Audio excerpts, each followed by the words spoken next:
You spend weeks polishing things that don't matter because as long as your project isn't ready, you don't have to face the market's judgment. Your perfectionism isn't excellence. It's a sophisticated suit of armor protecting a fragile ego. I have sat across from countless creators, coders in Silicon Valley, writers in Brooklyn, designers in Austin, all of them trapped in the obsidian cage of almost done. They present their progress with meticulous pride. The font kerning is perfect now, they declare. The checkout flow has been optimized for 3 different user types, and I'm just finalizing the 404 error page animation. Meanwhile, the core product, the engine of their ambition, remains hidden, gathering digital dust in a secure server vault. This obsession with the periphery is not diligence, it is a neurological sleight of hand. It is what I term active procrastination, and it is far more insidious than simply watching television. When you are actively procrastinating, your prefrontal cortex, the seat of executive function, is highly engaged. You are busy, productive even. The brain registers the completion of small, low-stakes tasks, tweaking the color palette, writing the 10th draft of the About page, and rewards itself with tiny, consistent hits of dopamine. This creates a comfortable, self-sustaining dopaminergic echo chamber. You feel the sweet momentary relief of achievement without ever having to endure the agonizing uncertainty of exposure. The genius of this self-deception lies in its impeccable logic. You tell yourself and anyone who asks that you are building the ultimate blindagem, the impenetrable shield of quality. If the product is perfect, it cannot be criticized. Therefore, the infinite delay is not cowardice, it is merely necessary preparation. But let us be surgically honest. The fear you are avoiding is not the fear of failure. Failure is clean. It provides data. The terror you are evading is the fear of irrelevance. The chilling possibility that you pour your soul into this creation, launch it with trembling hands into the void, and the market simply shrugs. Silence is the ultimate executioner of the ego, suggesting that your unique vision was, in the end, ordinary.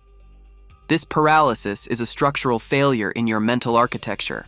The foundation is built on the premise that value must precede vulnerability. But the universe and the market operates in reverse. Vulnerability is the prerequisite for value.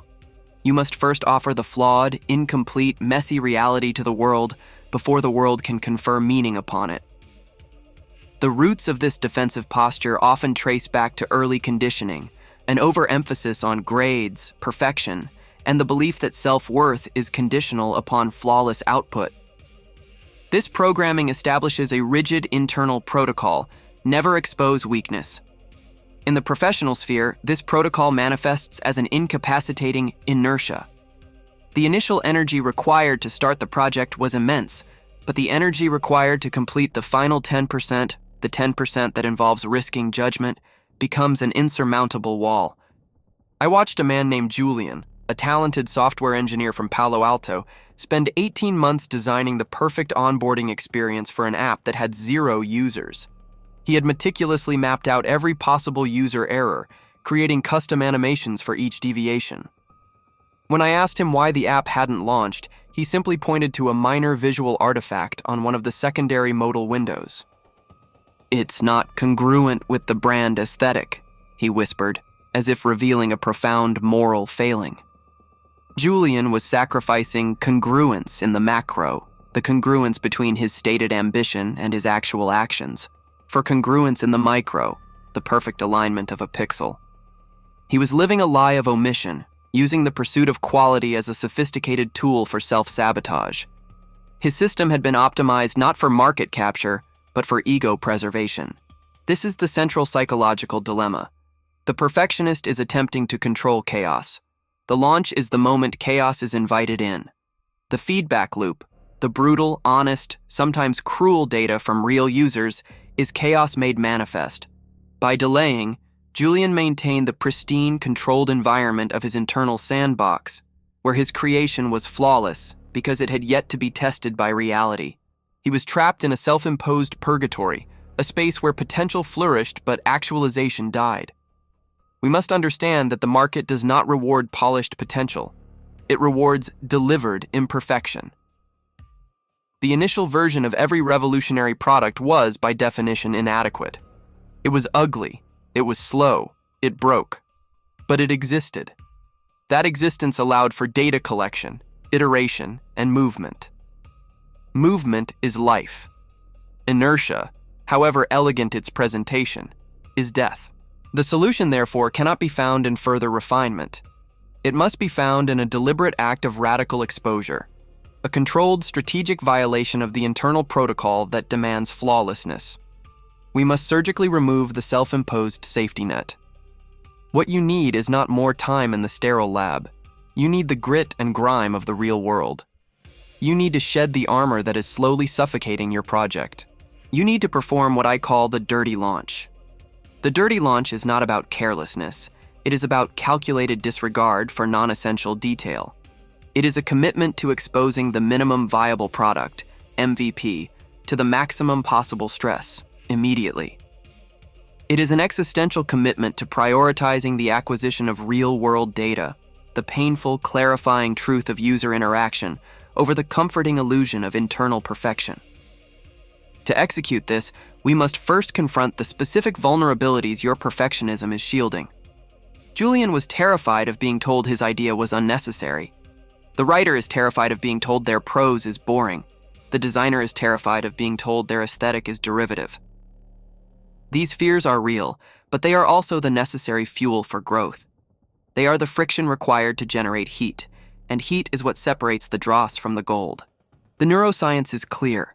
The only way to reprogram the fear response associated with exposure is through controlled, repeated exposure itself. We are building a new protocol, a structure for acting despite the limbic system screaming warnings. This involves setting an irreversible deadline and defining the absolute lowest threshold of functionality required for existence. Forget the custom 404 page. Forget the perfectly harmonized color palette. These details are the toys you play with while the real work, the work of being judged, waits. We must define the core offering with brutal simplicity. If your project is a platform, what is the single action a user must be able to perform? If your project is content, what is the single piece of information the reader must receive? Everything else is active procrastination, the soft tyranny of the minor detail. The dirty launch demands a shift from the architecture of control to the architecture of adaptation. You must design your project not as a finished cathedral, but as a temporary shelter built to withstand the first storm. If the shelter collapses, you learn why and rebuild it stronger. If you spend 5 years building a cathedral based on internal assumptions, and the moment the doors open, a single gust of wind reveals structural flaws, the cost of repair is catastrophic, often fatal. This first step involves a deliberate act of self-betrayal against your established psychological defense system. We are going to schedule a launch date that feels physically painful, a date where you know definitively that you will not be ready. That discomfort is the signal that you are finally stepping out of the echo chamber and into the wind. The clock begins now. We are moving from the sterile laboratory of endless refinement to the chaotic marketplace of real consequences. The first phase of the protocol requires defining the irreducible minimum, stripping the project naked, and preparing it for immediate public exposure. This is where the armor comes off, and the real construction begins. The clock began its cruel countdown the moment the date was etched into the calendar. October 31st, a sufficiently morbid anniversary for the public execution of a pristine dream. The scheduled date of Julian's dirty launch was not merely an organizational marker, it was a psychological tripwire. The instant that deadline became fixed and non-negotiable, the internal panic spiked. This is where the true battle against the inertia of perfectionism commences. The body responds to the fixed exposure date as if it were facing a physical predator. Cortisol floods the system, not because the project is structurally unsound, but because the ego senses impending judgment, a threat to social status, which the ancient brain registers as a threat to survival. What Julian experienced, and what all trapped creators experience, is a frantic, last-ditch effort by the established neurological protocol to regain control. The limbic system, realizing that the escape hatch of more time has been welded shut, initiates a sophisticated form of self-sabotage known as active procrastination. escalating it to a near fever pitch. You might notice an intense, almost obsessive focus on irrelevant details during this final period. The font kerning suddenly becomes a matter of life and death. The precise shade of gray in the footer becomes the singular impediment to global success. The brain is not genuinely concerned with aesthetics. It is desperately seeking minor, low-risk tasks that provide a cheap, immediate hit of dopamine, thereby satisfying the urge to work without demanding the high-risk action of actual completion and exposure. Perfectionism, stripped bare, is merely a sophisticated neurological mechanism for avoiding shame. When you refuse to launch, you guarantee that the project, in its current internal state, remains flawless. You secure the fantasy. The moment you launch, that fantasy dies, replaced by the chaotic, messy reality of public perception. We must understand the neurochemistry of this trap. The basal ganglia, the brain structure responsible for habit formation, thrives on predictable reward cycles. Endless refinement, tweaking, polishing, rearranging, offers a low-grade, predictable reward, the feeling of productive effort without the corresponding risk of failure.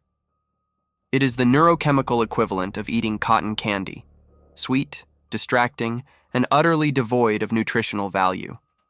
The dirty launch protocol is designed to surgically interrupt this cycle. It forces the prefrontal cortex, PFC, the seat of executive function, rational thought, and delayed gratification, to seize control from the reactive limbic system. The only way to break the habit of active procrastination is through forced, ugly, and immediate action, executed despite the visceral screaming of the amygdala.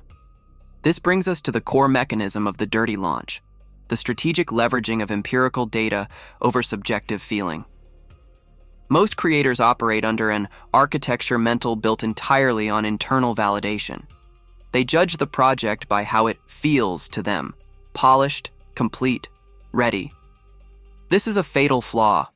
The market, however, does not care about your internal feeling of readiness. It only cares about utility, functionality, and the solving of a genuine problem. The dirty launch flips the script, demanding that validation shift immediately to external quantifiable data. When Julian launched his skeletal platform, he was not looking for praise for his design. He was looking for friction points. He needed to know precisely where users dropped off, which features were ignored, and which core assumptions about their need state were fundamentally wrong. The initial launch must be ugly, not because we endorse sloppiness, but because complexity and polish obscure the signal. A highly polished product, if it fails, leaves the creator paralyzed, unable to determine if the failure stemmed from a flawed core idea or merely a poor choice of marketing copy. An ugly, minimum viable product, MVP, isolates the variable. If the core function is exposed in its barest form and the market ignores it, the diagnosis is clear, the premise is flawed, and a fundamental pivot is required. If, however, the bare bones generate friction, clicks, and actual engagement, the path forward is clear. Iteration and refinement are justified. This is the principle of congruence applied to creation, aligning the internal effort with external reality. The perfectionist is fundamentally incongruent because they prioritize the internal illusion of completeness over the external requirement of utility. The dirty launch demands we embrace the inevitable initial humiliation. The product will break. The users will complain. The aesthetics will be mocked. This is not failure. This is data acquisition. This is the necessary friction required to move from theory to reality. Sabotage, the protocol of blindagem, shielding. When that initial wave of judgment hits, the perfectionist instinct is to retreat, to apologize, or to frantically fix every minor complaint simultaneously. This is the moment the blindagem, shielding protocol must be deployed. The blindagem is a defensive structure erected around the core mission, designed to filter out the noise of subjective criticism while allowing the signal of functional data to penetrate. Step 1. Define the signal versus noise threshold. Before launch, you must establish an objective metric for success that has nothing to do with compliments or negative comments. For Julian, this metric was simple.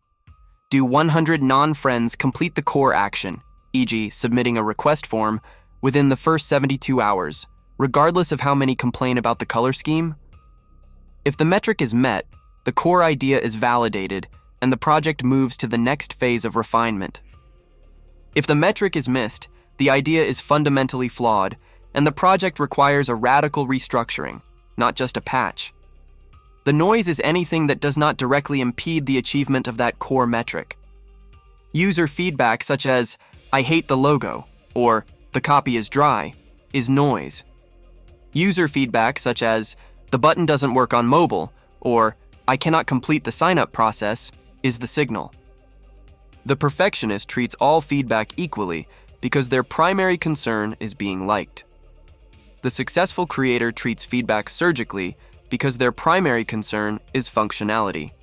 The blindagem ensures that your emotional energy is never wasted defending the irrelevant. Step 2. The 48-hour freeze. Upon launch, regardless of the chaos, you institute a mandatory 48-hour freeze on all development, bug fixes, and emotional responses. This pause is crucial for several reasons rooted in neurobiology. First, it prevents the dopamine-fueled panic-fixing cycle. The urge to immediately respond to criticism is a reactive limbic impulse, not a rational PFC decision. By freezing, you force the system to calm down and allow the rational mind to process the data collected during the initial exposure. Second, it allows for statistically significant data aggregation. Individual complaints are anecdotes. Patterns of complaints are data. Rushing to fix the first complaint often introduces new, unforeseen bugs, exacerbating the chaos. The freeze forces patience and demands that you wait until you have a statistically reliable sample size of failure points. Julian had to physically shut down his laptop for the first 48 hours after his ugly launch. His anxiety was palpable. He felt irresponsible, negligent, but the freeze was the antidote to his active procrastination. It replaced the habit of frantic, unproductive motion with the structure of disciplined observation. Step 3. The triage protocol, inspired by Frankl. Viktor Frankl taught us that man's ultimate freedom is the ability to choose one's attitude in any given set of circumstances.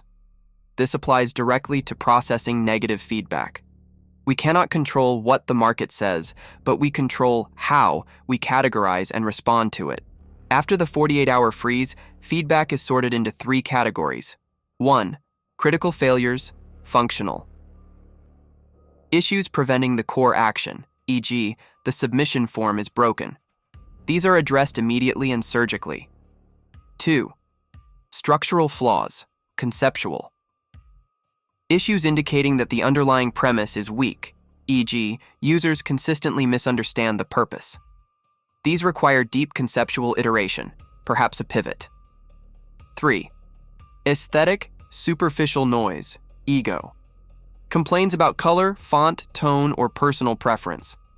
These are filed and ignored until the core functionality is robustly validated. The key to the triage protocol is to treat the feedback not as a personal attack, but as an anonymous diagnostic report.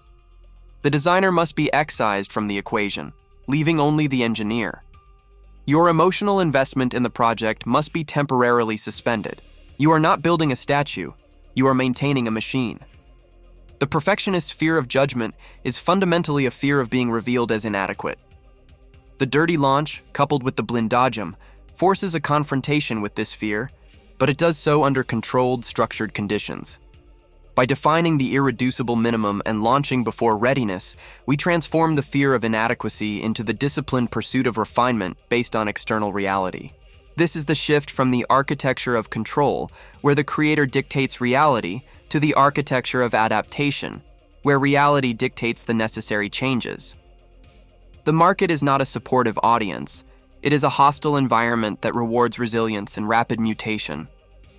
Julian's initial launch was, predictably, a disaster in terms of polish. The landing page looked like it was designed in 1998, and the backend generated several immediate embarrassing errors. But within the first 72 hours, 107 users, motivated solely by the desperation of their need, fought through the ugliness and completed the core action. That number, 107, was the singular piece of evidence that annihilated years of paralyzing perfectionism. It proved that the underlying need existed. The project was ugly, but it was useful. The shame associated with the poor design was instantly outweighed by the clinical validation of the core concept. The fear of being judged for the aesthetics was replaced by the urgency of serving the proven demand. This is the therapeutic power of the dirty launch. It transmutes the paralyzing fear of exposure into the constructive energy of necessity. The moment reality confirms demand, the perfectionist's internal defense system collapses because the project is no longer a fragile extension of the self. It is a functioning, albeit broken, utility that requires repair, not protection. We are now moving into the phase of disciplined iteration, guided not by internal whim, but by the cold, unforgiving metrics provided by the market. The armor has been shed. The project is exposed. Now comes the hard, ugly, continuous work of building the cathedral in the open air, one structural pillar at a time, based on the stress tests of the wind and rain. The paralysis is broken. The construction begins. The paralysis is broken. The construction begins. The residual shame, however, lingers like the scent of burned wiring. Julian found that the brain, having spent years justifying inaction with the high-minded rhetoric of quality, does not simply flip a switch. The perfectionist's ego, the fragile, protected core, still tried to assert control, whispering insidious suggestions. Now that you have validation, you must rebuild the entire infrastructure perfectly before the next feature. This is the final desperate maneuver of the inertia of control, attempting to drag the project back into the safe, sterile laboratory of endless preparation. This is where the neurochemistry of necessity must aggressively override the neurochemistry of aspiration. Aspiration, the fuel of the perfectionist, is a fantasy built on hypothetical dopamine, the idea of a massive, overwhelming reward for a flawless arrival. It generates high levels of stress and low levels of actual productivity. Necessity, conversely, is grounded in immediate functional feedback loops. Julian's system, now validated by 107 users, was demanding immediate structural repairs, critical failures, and conceptual refinement, structural flaws. Every successful repair, fixing a broken submission form, clarifying an ambiguous instruction, delivered a small clinical hit of dopamine directly related to observable, external reality. This rapid, measurable reward system is far more addictive and infinitely more productive than the hazy promise of future perfection. The triage protocol became Julian's operational blindagem, shielding. He learned to treat the aesthetic superficial noise, the complaints about the font choice or the slightly off-kilter color palette, as nothing more than background radiation. These were the faint, pathetic cries of critics who hadn't paid the price of admission, who had no skin in the game. Their judgment was meaningless because it was not tied to necessity. The true work lay in achieving congruence. Congruence, in this context, is the brutal alignment between the internal identity of the creator and the external messy reality of the creation. The perfectionist suffers from incongruence.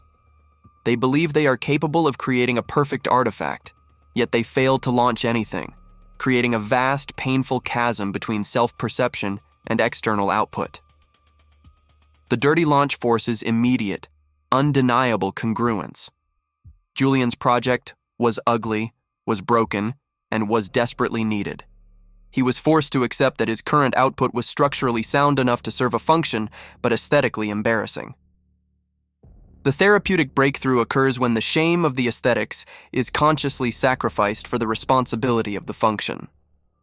As Viktor Frankl would observe, the pursuit of meaning, serving the 107 desperate users, overrides the self-absorption of status, avoiding peer judgment.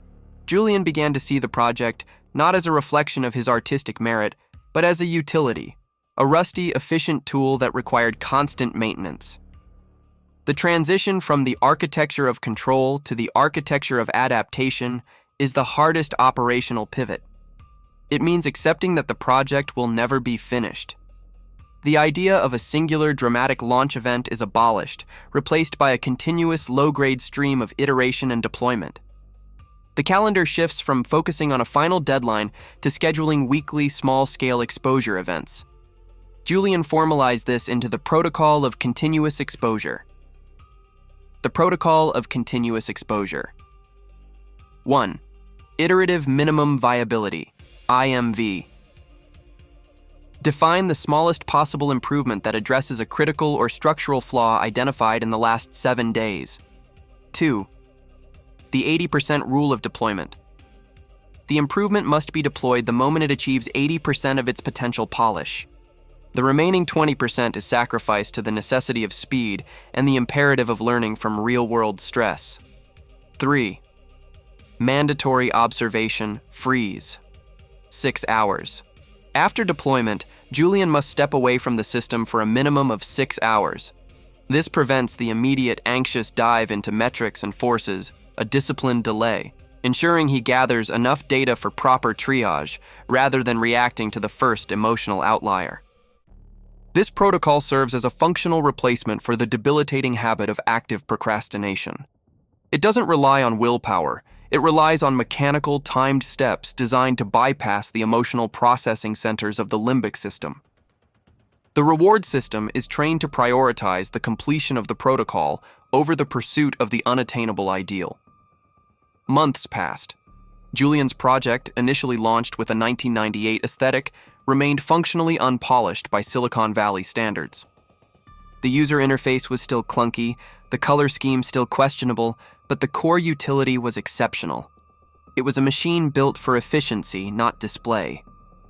He stopped measuring success by external validation of his quality, the perfectionist's metric, and started measuring it by the resilience of the system under stress, the engineer's metric. The ultimate deception of the perfectionist is the belief that readiness precedes action. Julian learned that readiness is not a state you achieve through preparation. It is a state you earn through exposure. By intentionally launching a flawed product, he had preemptively consumed the anxiety associated with failure. The worst had already happened. The world saw his imperfect work, and the world, or at least 107 people, didn't care about the imperfection. They cared about the solution. The project grew. It was profitable, serving thousands of users who valued function over form. Julian, the former prisoner of his own architecture mental, now operated with a cold, elegant detachment.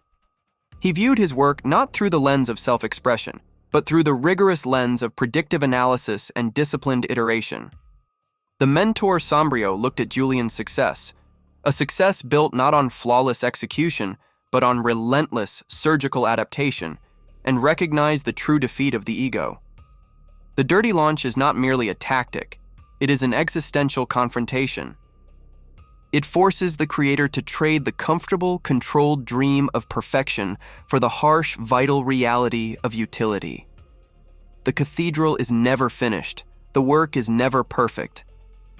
But the moment you accept the ugly necessity of continuous construction, you transcend the paralyzing fear of judgment and finally, brutally, begin to build. The only true failure is the magnificent project that remains forever locked in the mind, protected by the fragile golden armor of anticipated perfection. Julian had shattered that armor, and in doing so, he finally became the architect of his own reality, not its captive.